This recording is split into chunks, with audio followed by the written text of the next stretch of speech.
श्री शिवाय नमस्तुभ्यम। दोस्तों, शिव महापुराण को 18 पुराणों में से चौथा स्थान प्राप्त है और शिव महापुराण में 11 खंड हैं, 7 संहिताएं हैं और 24,000 श्लोक हैं। इन संहिताओं के नाम हैं विद्वेषर संहिता, रुद्र संहिता, शतरुद्र संहिता, कोटिरुद्र संहिता, उमा संहिता, कैलाश संहिता और वायु संहिता। शिव पुराण में भगवान शिव की भक्ति और उनकी महिमा का वर्णन किया गया है। भगवान शिव जो कि बहुत ही जल्दी प्रसन्न होने वाले देवता हैं और अपने भक्तों को मन वांछित फल देने के लिए जाने जाते हैं। और शिव पुराण में भगवान शिव के जीवन चरित्र पर प्रकाश डालते हुए उनके रहन सहन, विवाह और उनके पुत्रों की उत्पत्ति के विषय में विशेष रूप से वर्णन है। भगवान शिव, जिन्हें कि त्रिदेवों में संहार का देवता माना गया है, इनकी उपासना बहुत ही सरल है।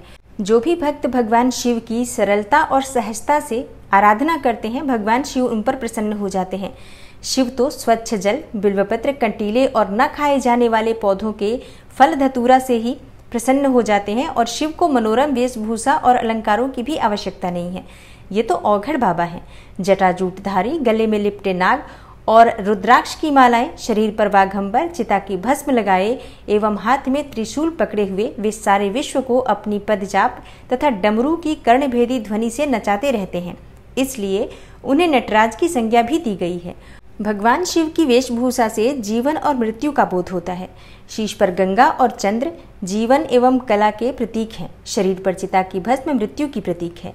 और भगवान भोलेनाथ को नीलकंठ भी कहा जाता है, क्योंकि समुद्र मंथन के समय जब देवगण एवं असुरगण अद्भुत और बहुमूल्य रत्नों को हस्तगत करने के लिए व्याकुल थे, तब कालकूट विष के बाहर निकलने से सभी पीछे हट गए। उसे ग्रहण करने के लिए कोई भी तैयार नहीं हुआ। तब शिव ने ही उस महाविनाशक विष को अपने कंठ में धारण कर लिया और तभी से भगवान भोलेनाथ का एक नाम नीलकंठ भी पड़ गया। और ऐसे परोपकारी और अपरिग्रही शिव के चरित्र का वर्णन करने के लिए शिव पुराण की रचना की गई। शिव पुराण पूर्णतः भक्ति ग्रंथ है और महर्षि वेद व्यास द्वारा रचित शिव महापुराण की कथा का पठन और श्रवण करने से भगवान शिव की विशेष कृपा प्राप्त होती है, भगवान शिव की विशेष भक्ति प्राप्त होती है।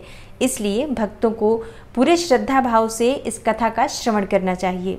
शिव महापुराण के प्रथम अध्याय में श्री शौनक जी के साधन विषयक प्रश्न करने पर सूत जी ने उन्हें शिव महापुराण की उत्कृष्ट महिमा का वर्णन किया है।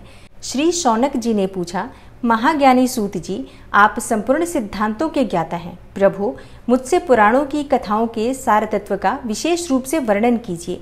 ज्ञान और वैराग्य सहित भक्ति से प्राप्त होने वाले विवेक की वृद्धि कैसे होती है तथा साधु पुरुष किस प्रकार अपने काम, क्रोध आदि मानसिक विकारों का निवारण करते हैं।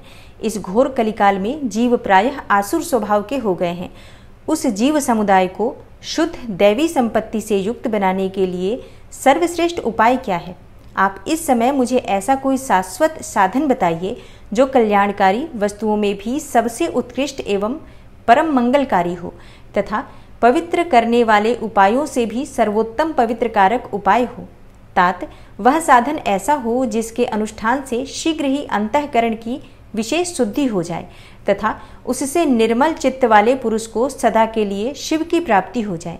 श्री सूत जी ने कहा, मुनिश्रेष्ठ शौनक, तुम धन्य हो, क्योंकि तुम्हारे हृदय में पुराण कथा सुनने का विशेष प्रेम एवं लालसा है। इसलिए मैं शुद्ध बुद्धि से विचार कर तुमसे परम उत्तम शास्त्र का वर्णन करता हूँ। वत्स, वह संपूर्ण शास्त्रों के सिद्धांत से संपन्न, भक्ति आदि को बढ़ाने वाला तथा भगवान शिव को संतुष्ट करने वाला है। कानों के लिए रसायन, अमृत स्वरूप तथा दिव्य है। तुम उसे श्रवण करो। मुने, वह परम उत्तम शास्त्र है शिव पुराण, जिसका पूर्व काल में भगवान शिव ने ही प्रवचन किया था। यह काल रूपी सर्प से प्राप्त होने वाले महान त्रास का विनाश करने वाला उत्तम साधन है। गुरुदेव व्यास ने सनत कुमार मुनि का उपदेश पाकर बड़े आदर से संक्षेप में ही इस पुराण का प्रतिपादन किया है। इस पुराण के प्रणयन का उद्देश्य है कलयुग में उत्पन्न होने वाले मनुष्यों के परम हित का साधन। यह शिव पुराण परम उत्तम शास्त्र है। इसे इस भूतल पर भगवान शिव का वांग्मय स्वरूप समझना चाहिए और सब प्रकार से इसका सेवन करना चाहिए। इसका पठन और श्रवण सर्व साधन रूप है। इससे शिव भक्ति पाकर श्रेष्ठतम स्थिति में पहुंचा हुआ मनुष्य शीघ्र ही शिव पद को प्राप्त कर लेता है। इसलिए संपूर्ण यत्न करके मनुष्यों ने इस पुराण को पढ़ने की इच्छा की है अथवा इसके अध्ययन को अभीष्ट साधन माना है। इसी तरह इसका प्रेम पूर्वक श्रवण भी संपूर्ण मनोवांछित फलों को देने वाला है। भगवान शिव के इस पुराण को सुनने से मनुष्य सब पापों से मुक्त हो जाता है तथा इस जीवन में बड़े बड़े उत्कृष्ट भोगों का उपभोग करके अंत में शिवलोक को प्राप्त कर लेता है। यह शिव पुराण नामक ग्रंथ 24,000 श्लोकों से युक्त है। इसकी 7 संहिताएं हैं। मनुष्य को चाहिए कि वह भक्ति, ज्ञान और वैराग्य से संपन्न हो, बड़े आदर से इसका श्रवण करे। 7 संहिताओं से युक्त यह दिव्य शिव पुराण परब्रह्म परमात्मा के समान विराजमान है और सबसे उत्कृष्ट गति प्रदान करने वाला है। जो निरंतर अनुसंधान पूर्वक इस शिव पुराण को बाँचता है अथवा नित्य प्रेम पूर्वक इसका पाठ करता है वह पुण्यात्मा है, इसमें संशय नहीं है। जो उत्तम बुद्धि वाला पुरुष अंतकाल में भक्ति पूर्वक इस पुराण को सुनता है उस पर अत्यंत प्रसन्न हुए भगवान महेश्वर उसे अपना पद धाम प्रदान करते हैं। जो मनुष्य प्रतिदिन आदर पूर्वक इस शिव पुराण का पूजन करता है वह इस संसार में संपूर्ण भोगों को भोग कर अंत में भगवान शिव के पद को प्राप्त कर लेता है। जो प्रतिदिन आलस्य रहित हो, रेशमी वस्त्र आदि के वेष्टन से इस शिव पुराण का सत्कार करता है वह सदा सुखी होता है। यह शिव पुराण निर्मल तथा भगवान शिव का सर्वस्व है। जो मनुष्य इहलोक में और परलोक में भी सुख चाहता हो उसे आदर के साथ प्रयत्न पूर्वक इसका सेवन करना चाहिए। यह निर्मल एवं उत्तम शिव पुराण धर्म, अर्थ, काम और मोक्ष रूप चारों पुरुषार्थों को देने वाला है। अतः सदा प्रेम पूर्वक इसका श्रवण एवं विशेष पाठ करना चाहिए। शिव पुराण के श्रवण से देवराज को शिवलोक की प्राप्ति तथा चंचुला का पाप से भय एवं संसार से वैराग्य। श्री शौनक जी ने कहा, महाभाग सूत जी, आप धन्य हैं, परमार्थ तत्व के ज्ञाता हैं। आपने कृपा करके हम लोगों को यह बड़ी अद्भुत एवं दिव्य कथा सुनाई है। भूतल पर इस कथा के समान कल्याण का सर्वश्रेष्ठ साधन दूसरा कोई नहीं है। यह बात हमने आज आपकी कृपा से निश्चय पूर्वक समझ ली। हे सूत जी, कलयुग में इस कथा के द्वारा कौन कौन से पापी शुद्ध होते हैं उन्हें कृपा पूर्वक बताइए और इस जगत को कृतार्थ कीजिए। सूत जी बोले, मुने, जो मनुष्य पापी, दुराचारी, खल तथा काम क्रोध आदि में निरंतर डूबे रहने वाले हैं वे भी इस पुराण के श्रवण पठन से अवश्य ही शुद्ध हो जाते हैं। इसी विषय में जानकार मुनि इस प्राचीन इतिहास का उदाहरण दिया करते हैं जिसके श्रवण मात्र से पापों का पूर्णतया नाश हो जाता है। पहले की बात है, कहीं किरातों के नगर में एक ब्राह्मण रहता था जो ज्ञान में अत्यंत दुर्बल, दरिद्र, रस बेचने वाला तथा वैदिक धर्म से विमुख था। वह स्नान, संध्या आदि कर्मों से भ्रष्ट हो गया था और वैश्यावृत्ति में तत्पर रहता था। उसका नाम था देवराज। वह अपने ऊपर विश्वास करने वाले लोगों को ठगा करता था। उसने ब्राह्मणों, क्षत्रियों, वैश्यों, शूद्रों तथा दूसरों को भी अनेक बहानों से मारकर उनका धन हड़प लिया था, परंतु उस पापी का थोड़ा सा भी धन कभी धर्म के काम में नहीं लगा था। वह वैश्यागामी तथा सब प्रकार से आचार भ्रष्ट था। एक दिन घूमता घामता वह दैव योग से प्रतिष्ठान पूर्व झूसी प्रयाग में जा पहुंचा। वहां उसने एक शिवालय देखा जहां बहुत से साधु महात्मा एकत्र हुए थे। देवराज उस शिवालय में ठहर गया, किंतु वहां उस ब्राह्मण को ज्वर आ गया। उस ज्वर से उसको बड़ी पीड़ा होने लगी। वहां एक ब्राह्मण देवता शिवपुराण की कथा सुना रहे थे। ज्वर में पड़ा हुआ देवराज ब्राह्मण के मुखारविंद से निकली हुई उस शिव कथा को निरंतर सुनता रहा। 1 मास के बाद वह ज्वर से अत्यंत पीड़ित होकर चल बसा। यमराज के दूत आए और उसे पासों से बांधकर बलपूर्वक यमपुरी ले गए। इतने में ही शिवलोक से भगवान शिव के पार्षदगण आ गए। उनके गौर अंग कर्पूर के समान उज्जवल थे, हाथ त्रिशूल से सुशोभित हो रहे थे और उनके संपूर्ण अंग भस्म से उद्भासित थे और रुद्राक्ष की मालाएं उनके शरीर की शोभा बढ़ा रही थी। वे सबके सब क्रोधपूर्वक यमपुरी में गए और यमराज के दूतों को मार पीट कर बारंबार धमकाकर उन्होंने देवराज को उनके चंगुल से छुड़ा लिया और अत्यंत अद्भुत विमान पर बिठाकर जब वे शिवदूत कैलाश जाने को उद्यत हुए उस समय यमपुरी में बड़ा भारी कोलाहल मच गया और उस कोलाहल को सुनकर धर्मराज अपने भवन से बाहर निकले। साक्षात दूसरे रुद्रों के समान प्रतीत होने वाले उन चारों दूतों को देखकर धर्मज्ञ धर्मराज ने उनका विधि पूर्वक पूजन किया और ज्ञान दृष्टि से देखकर सारा वृतांत जान लिया। उन्होंने भय के कारण भगवान शिव के उन महात्मा दूतों से कोई बात नहीं पूछी, बल्कि उन सबकी पूजा एवं प्रार्थना की। तत्पश्चात वे शिवदूत कैलाश को चले गए और वहां पहुंचकर उन्होंने उस ब्राह्मण को दया सागर शाम्ब शिव के हाथों में दे दिया। शौनक जी ने कहा, महाभाग सूत जी, आप सर्वज्ञ हैं। महामते, आपकी कृपा प्रसाद से मैं बारंबार कृतार्थ हुआ। इस इतिहास को सुनकर मेरा मन अत्यंत आनंद में निमग्न हो रहा है।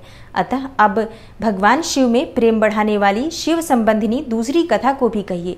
तब श्री सूत जी बोले, शौनक सुनो, मैं तुम्हारे सामने गोपनीय कथा वस्तु का भी वर्णन करूंगा, क्योंकि तुम शिव भक्तों में अग्रगण्य तथा वेद वेदताओं में श्रेष्ठ हो। समुद्र के निकटवर्ती प्रदेश में एक वास्कल नामक ग्राम है, जहाँ वैदिक धर्म से विमुख महापापी द्विज निवास करते हैं।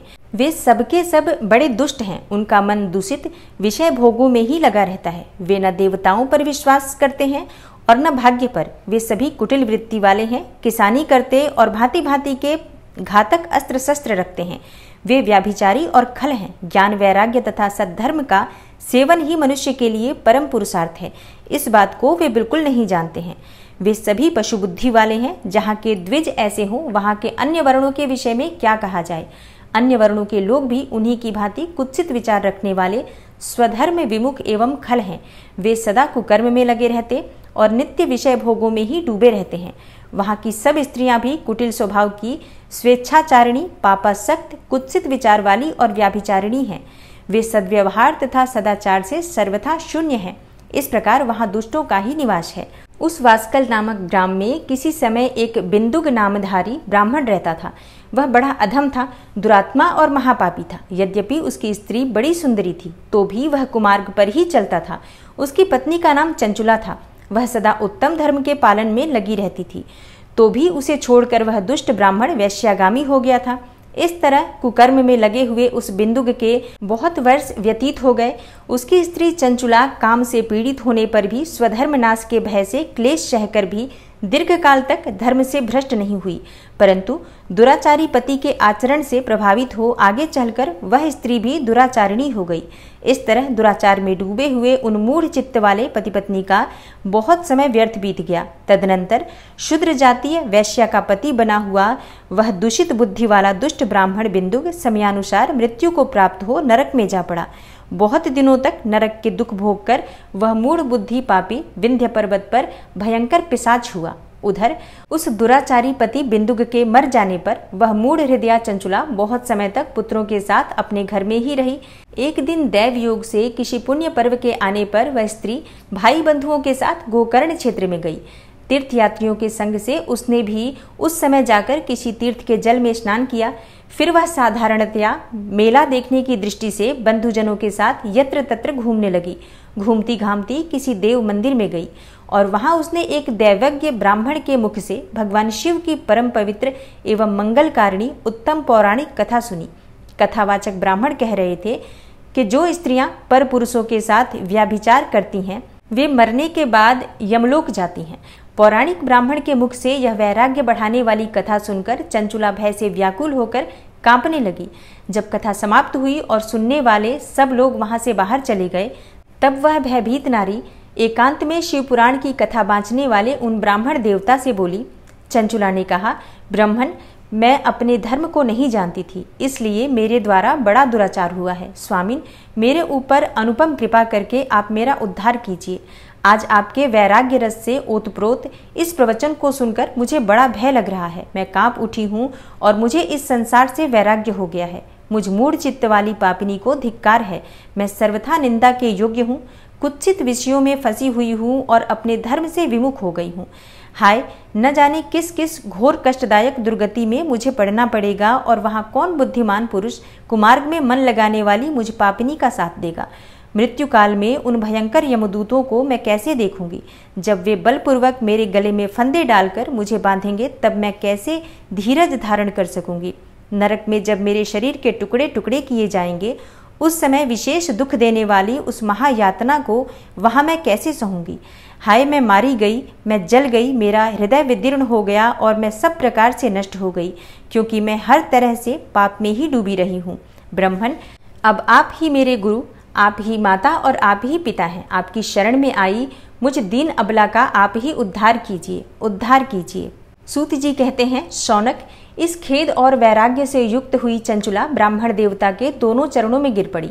तब उन बुद्धिमान ब्राह्मण ने कृपापूर्वक उसे उठाया और इस प्रकार कहा, ब्राह्मण बोले, नारी, सौभाग्य की बात है कि भगवान शंकर की कृपा से शिव पुराण की इस वैराग्य युक्त कथा को सुनकर तुम्हें समय पर चेत हो गया है। ब्राह्मण पत्नी, तुम डरो मत, भगवान शिव की शरण में जाओ। शिव की कृपा से सारा पाप तत्काल नष्ट हो जाता है। मैं तुमसे भगवान शिव की कीर्ति युक्त कथा से युक्त उस परम वस्तु का वर्णन करूंगा जिससे तुम्हें सदा सुख देने वाली उत्तम गति प्राप्त होगी। शिव की उत्तम कथा सुनने से ही तुम्हारी बुद्धि इस तरह पश्चाताप से युक्त एवं शुद्ध हो गई है। साथ ही तुम्हारे मन में विषयों के प्रति वैराग्य हो गया है। पश्चाताप ही पाप करने वाले पापियों के लिए सबसे बड़ा प्रायश्चित है। सत्पुरुषों ने सबके लिए पश्चाताप को ही समस्त पापों का शोधक बताया है। पश्चाताप से ही पापों की शुद्धि होती है। जो पश्चाताप करता है वही वास्तव में पापों का प्रायश्चित करता है, क्योंकि सत्पुरुषों ने समस्त पापों की शुद्धि के लिए जैसे प्रायश्चित का उपदेश किया है, वह सब पश्चाताप से संपन्न हो जाता है। जो पुरुष विधि पूर्वक प्रायश्चित करके निर्भय हो जाता है पर अपने कुकर्म के लिए पश्चाताप नहीं करता, उसे प्रायः उत्तम गति प्राप्त नहीं होती, परंतु जिसे अपने कुकृत्य पर हार्दिक पश्चाताप होता है वह अवश्य उत्तम गति का भागी होता है, इसमें संशय नहीं है। इस शिव पुराण की कथा सुनने से जैसी चित्त शुद्धि होती है वैसी दूसरे उपायों से नहीं होती। जैसे दर्पण साफ करने पर निर्मल हो जाता है, उसी प्रकार इस शिव पुराण की कथा से चित्त अत्यंत शुद्ध हो जाता है, इसमें संशय नहीं है। मनुष्यों के शुद्ध चित्त में जगदम्बा पार्वती सहित भगवान शिव विराजमान रहते हैं। इससे वह विशुद्धात्मा पुरुष श्री सांब सदाशिव के पद को प्राप्त करता है। इस उत्तम कथा का श्रवण समस्त मनुष्यों के लिए कल्याण का बीज है। अतः यथोचित शास्त्रोक्त मार्ग से इसकी आराधना अथवा सेवा करनी चाहिए। यह भव बंधन रूपी रोग का नाश करने वाली भगवान शिव की कथा को सुनकर फिर अपने हृदय में उसका मनन एवं निधिध्यासन करना चाहिए। इससे पूर्णतया चित्त शुद्धि हो जाती है। चित्त शुद्धि होने से महेश्वर की भक्ति अपने दोनों पुत्रों ज्ञान और वैराग्य के साथ निश्चय ही प्रकट होती है। तत्पश्चात महेश्वर के अनुग्रह से दिव्य मुक्ति प्राप्त होती है, इसमें संशय नहीं है। जो मुक्ति से वंचित है उसे पशु समझना चाहिए, क्योंकि उसका चित्त माया के बंधन में आसक्त है। वह निश्चय ही संसार बंधन से मुक्त नहीं हो पाता। ब्राह्मण पत्नी, इसलिए तुम विषयों से मन को हटा लो और भक्ति भाव से भगवान शंकर की इस परम पावन कथा को सुनो। परमात्मा शंकर की इस कथा को सुनने से तुम्हारे चित्त की शुद्धि होगी और इससे तुम्हें मोक्ष की प्राप्ति हो जाएगी। जो निर्मल चित्त से भगवान शिव के चरणारविंदों को चिंतन करता है उसकी एक ही जन्म में मुक्ति हो जाती है। यह मैं तुमसे सत्य सत्य कहता हूँ। सूत जी कहते हैं, शौनक, इतना कहकर वे श्रेष्ठ शिव भक्त ब्राह्मण चुप हो गए। उनका हृदय करुणा से आर्द्र हो गया था। वे शुद्ध चित्त महात्मा भगवान शिव के ध्यान में मग्न हो गए। तदनंतर बिंदुग की पत्नी चंचुला मन ही मन प्रसन्न हो उठी। ब्राह्मण का उक्त उपदेश सुनकर उसके नेत्रों में आनंद के आंसू छलक आए थे। वह ब्राह्मण पत्नी चंचुला हर्ष भरे हृदय से उन श्रेष्ठ ब्राह्मण के दोनों चरणों में गिर पड़ी और हाथ जोड़कर बोली, मैं कृतार्थ हो गई। तत्पश्चात उठकर वैराग्य युक्त उत्तम बुद्धि वाली वह स्त्री जो अपने पापों के कारण आतंकित थी, उन महान शिवभक्त ब्राह्मण से हाथ जोड़कर गदगद वाणी में बोली। चंचुला ने कहा, ब्राह्मण, शिव भक्तों में श्रेष्ठ स्वामीन आप धन्य हैं, परमार्थदर्शी हैं और सदा परोपकार में लगे रहते हैं, इसलिए श्रेष्ठ साधु पुरुषों में प्रशंसा के योग्य हैं। साधो, मैं नरक के समुद्र में गिर रही हूँ, आप मेरा उद्धार कीजिए, उद्धार कीजिए। पौराणिक अर्थ तत्व से संपन्न जिस सुंदर शिव पुराण की कथा को सुनकर मेरे मन में संपूर्ण विषयों से वैराग्य उत्पन्न हो गया, उसी इस शिव पुराण को सुनने के लिए इस समय मेरे मन में बड़ी श्रद्धा हो रही है। सूत जी कहते हैं, ऐसा कहकर हाथ जोड़ उनका अनुग्रह पाकर चंचुला उस शिव पुराण की कथा को सुनने की इच्छा मन में लिए उन ब्राह्मण देवता की सेवा में तत्पर हो वहां रहने लगी। तदनंतर शिव भक्तों में श्रेष्ठ और शुद्ध बुद्धि वाले उन ब्राह्मण देव ने उसी स्थान पर उस स्त्री को शिव पुराण की उत्तम कथा सुनाई। इस प्रकार उस गोकर्ण नामक महाक्षेत्र में उन्हीं श्रेष्ठ ब्राह्मण से उसने शिव पुराण की वह परम उत्तम कथा सुनी, जो भक्ति, ज्ञान और वैराग्य को बढ़ाने वाली तथा मुक्ति देने वाली है। उस परम उत्तम कथा को सुनकर वह ब्राह्मण पत्नी अत्यंत कृतार्थ हो गई। उसका चित्त शीघ्र ही शुद्ध हो गया। फिर भगवान शिव के अनुग्रह से उसके हृदय में शिव के सगुण रूप का चिंतन होने लगा। इस प्रकार उसने भगवान शिव में लगी रहने वाली उत्तम बुद्धि पाकर शिव के सच्चिदानंदमय स्वरूप का बारंबार चिंतन आरंभ किया। तत्पश्चात समय के पूरे होने पर भक्ति, ज्ञान और वैराग्य से युक्त हुई चंचुला ने अपने शरीर को बिना किसी कष्ट के त्याग दिया। इतने में ही त्रिपुर शत्रु भगवान शिव का भेजा हुआ एक दिव्य विमान द्रुत गति से वहां पहुंचा, जो उनके अपने गणों से संयुक्त और भांति भांति के शोभा साधनों से संपन्न था। चंचुला उस विमान पर आरूढ़ हुई और भगवान शिव के श्रेष्ठ पार्षदों ने उसे तत्काल शिवपुरी में पहुंचा दिया। उसके सारे मल धुल गए थे। वह दिव्य रूप धारिणी दिव्यांगना हो गई थी। उसके दिव्य अवयव उसकी शोभा बढ़ाते थे। मस्तक पर अर्धचंद्र का मुकुट धारण किए वह गौरांगी देवी शोभाशाली दिव्य आभूषणों से विभूषित थी। शिवपुरी में पहुंचकर उसने सनातन देवता त्रिनेत्रधारी महादेव जी को देखा। सभी मुख्य देवता उनकी सेवा में खड़े थे। गणेश, भृंगी, नंदीश्वर तथा वीरभद्रेश्वर आदि उनकी सेवा में उत्तम भक्तिभाव से उपस्थित थे। उनकी अंग कांति करोड़ों सूर्यों के समान प्रकाशित हो रही थी। कंठ में नील चिन्ह शोभा पाता था। 5 मुख और प्रत्येक मुख में 3-3 नेत्र थे। मस्तक पर अर्धचंद्राकार मुकुट शोभा देता था। उन्होंने अपने वामांग भाग में गौरी देवी को बिठा रखा था, जो विद्युत पुंज के समान प्रकाशित थी। गौरीपति महादेव जी की कांति कपूर के समान गौर थी। उनका सारा शरीर श्वेत भस्म से भासित था। शरीर पर श्वेत वस्त्र शोभा पा रहे थे। इस प्रकार परम उज्जवल भगवान शंकर का दर्शन करके वह ब्राह्मण पत्नी चंचुला बहुत प्रसन्न हुई। अत्यंत प्रीति युक्त होकर उसने बड़ी उतावली के साथ भगवान शंकर को बारंबार प्रणाम किया। फिर हाथ जोड़कर वह बड़े प्रेम, आनंद और संतोष से युक्त हो विनीत भाव से खड़ी हो गई। उसके नेत्रों से आनंदाश्रुओं की अविरल धारा बहने लगी तथा संपूर्ण शरीर में रोमांच हो गया।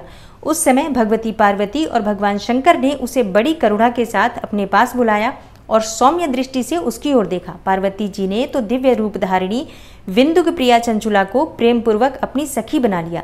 वह उस परमानंद घन ज्योति स्वरूप सनातन धाम में अविचल निवास पाकर दिव्य सौख्य से संपन्न हो अक्षय सुख का अनुभव करने लगी। सूत जी बोले, शौनक, एक दिन परमानंद में निमग्न हुई चंचुला ने उमा देवी के पास जाकर प्रणाम किया और दोनों हाथ जोड़कर उनकी स्तुति करने लगी। चंचुला बोली, गिरिराज नंदिनी स्कंद माता उमे, मनुष्यों ने सदा आपका सेवन किया है। समस्त सुखों को देने वाली शंभुप्रिय आप ब्रह्म स्वरूपिणी हैं।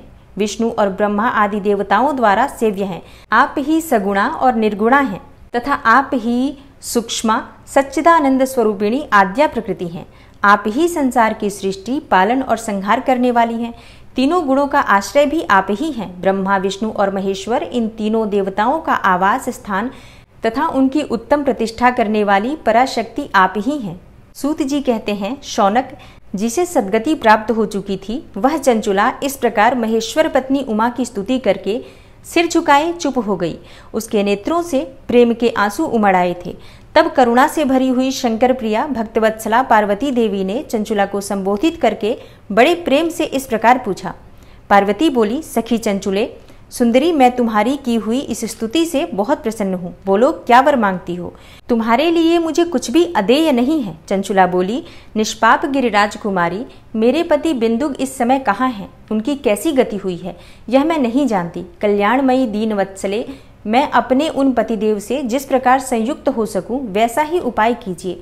महेश्वरी, महादेवी, मेरे पति एक शूद्र जातीय वैश्या के प्रति आसक्त थे और पाप में ही डूबे रहते थे। उनकी मृत्यु मुझसे पहले ही हो गई थी। न जाने वे किस गति को प्राप्त हुए। गिरिजा बोली, बेटी, तुम्हारा बिंदुग नाम वाला पति बड़ा पापी था। उसका अंतःकरण बड़ा ही दूषित था। वैश्या का उपभोग करने वाला वह महामूढ़ मरने के बाद नरक में पड़ा।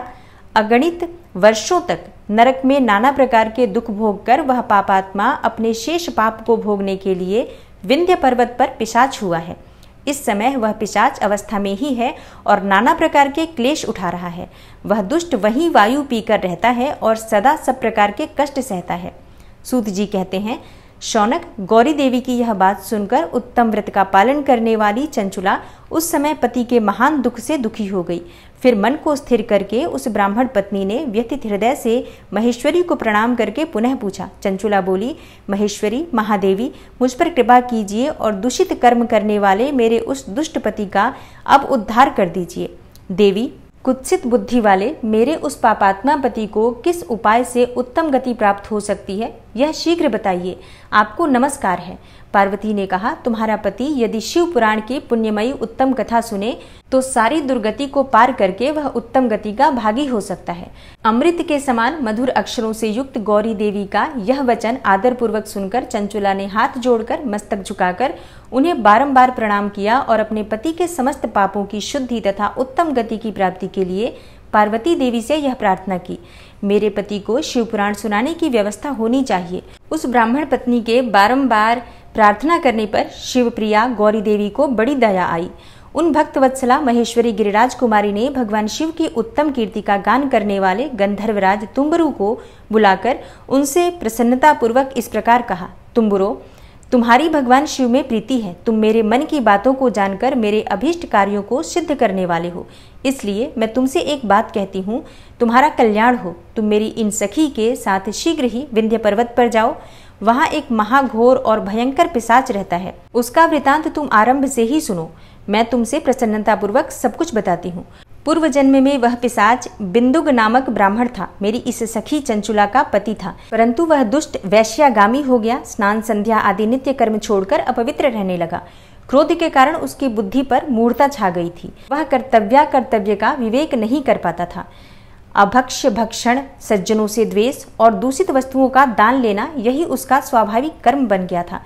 वह अस्त्र शस्त्र लेकर हिंसा करता, बाएं हाथ से खाता, दीनों को सताता और क्रूरता पूर्वक पराये घरों में आग लगा देता था। चांडालों से प्रेम करता और प्रतिदिन वैश्या के संपर्क में रहता था। बड़ा दुष्ट था। वह पापी अपनी पत्नी का परित्याग करके दुष्टों के संग में ही आनंद मनाता था। वह मृत्यु पर्यंत दुराचार में ही फंसा रहा। फिर अंतकाल आने पर उसकी मृत्यु हो गई। वह पापियों के भोग स्थान घोर यमपुर में गया और वहां बहुत से नरकों का उपभोग करके वह दुष्टात्मा जीव इस समय विंध्य पर्वत पर पिशाच बना हुआ है। वहीं वह दुष्ट पिशाच अपने पापों का फल भोग रहा है। तुम उसके आगे यत्न पूर्वक शिव पुराण की उस दिव्य कथा का प्रवचन करो जो परम पुण्यमयी तथा समस्त पापों का नाश करने वाली है। शिव पुराण की कथा का श्रवण सबसे उत्कृष्ट पुण्य कर्म है। उससे उसका हृदय शीघ्र ही समस्त पापों से शुद्ध हो जाएगा और वह प्रेत योनि का परित्याग कर देगा। उस दुर्गति से मुक्ति होने पर बिंदुग नामक पिशाच को मेरी आज्ञा से विमान पर बिठाकर तुम भगवान शिव के समीप ले आओ। सूत जी कहते हैं, शौनक, महेश्वरी उमा के इस प्रकार आदेश देने पर गंधर्वराज तुम्बुरु मन ही मन बड़े प्रसन्न हुए। उन्होंने अपने भाग्य की सराहना की। तत्पश्चात उस पिशाच की सती साध्वी पत्नी चंचुला के साथ विमान पर बैठकर नारद के प्रिय मित्र तुम्बुरु वेग पूर्वक विंध्याचल पर्वत पर गए, जहां वह पिशाच रहता था। वहां उन्होंने उस पिशाच को देखा। उसका शरीर विशाल था, ठोड़ी बहुत बड़ी थी। वह कभी हंसता, कभी रोता और कभी उछलता था। उसकी आकृति बड़ी विकराल थी। भगवान शिव की उत्तम कीर्ति का गान करने वाले महाबली तुम्बुरु ने उस अत्यंत भयंकर पिशाच को पाशों द्वारा बांध लिया। तदनंतर तुम्बुरु ने शिव पुराण की कथा बांचने का निश्चय करके महोत्सव युक्त स्थान और मंडप आदि की रचना की। इतने में ही संपूर्ण लोकों में बड़े वेग से यह प्रचार हो गया कि देवी पार्वती की आज्ञा से एक पिशाच का उद्धार करने के उद्देश्य से शिव पुराण की उत्तम कथा सुनाने के लिए तुम्बुरु विंध्य पर्वत पर गए हैं। फिर तो उस कथा को सुनने के लोभ से बहुत से देवर्षि भी शीघ्र ही वहां जा पहुंचे। आदर पूर्वक शिव पुराण सुनने के लिए आए हुए लोगों का उस पर्वत पर बड़ा अद्भुत और कल्याणकारी समाज जुट गया।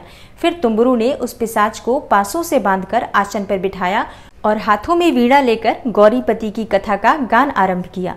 पहली अर्थात विद्वेश्वर संहिता से लेकर 7वीं वायु संहिता तक महात्म्य सहित शिव पुराण की कथा का उन्होंने स्पष्ट वर्णन किया। 7 संहिताओं सहित शिव पुराण का आदर पूर्वक श्रवण करके वे सभी श्रोता पूर्णतः कृतार्थ हो गए।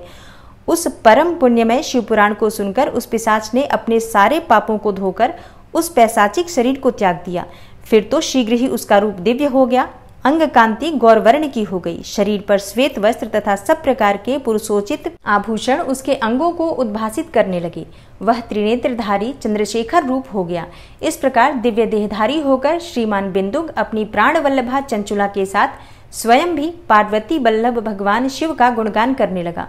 उसकी स्त्री को इस प्रकार दिव्य रूप से सुशोभित देख वे सभी देवर्षि बड़े विस्मित हुए। उनका चित्त परम आनंद से परिपूर्ण हो गया। भगवान महेश्वर का वह अद्भुत चरित्र सुनकर वे सभी श्रोता परम कृतार्थ होकर प्रेम पूर्वक श्री शिव का यशोगान करते हुए अपने अपने धाम को चले गए।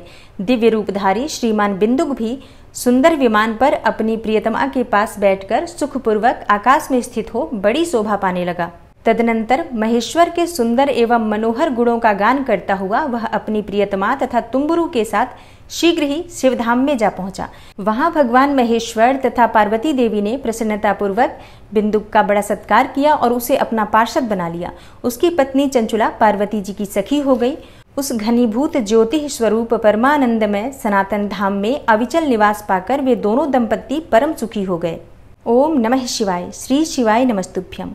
दोस्तों, आज की कथा में हमने श्रवण किया कि किस प्रकार से बिंदुक और चंचुला का भगवान शिव की कथा, शिव पुराण की कथा सुनने मात्र से उद्धार हुआ और शिवलोक की उन्हें प्राप्ति हुई।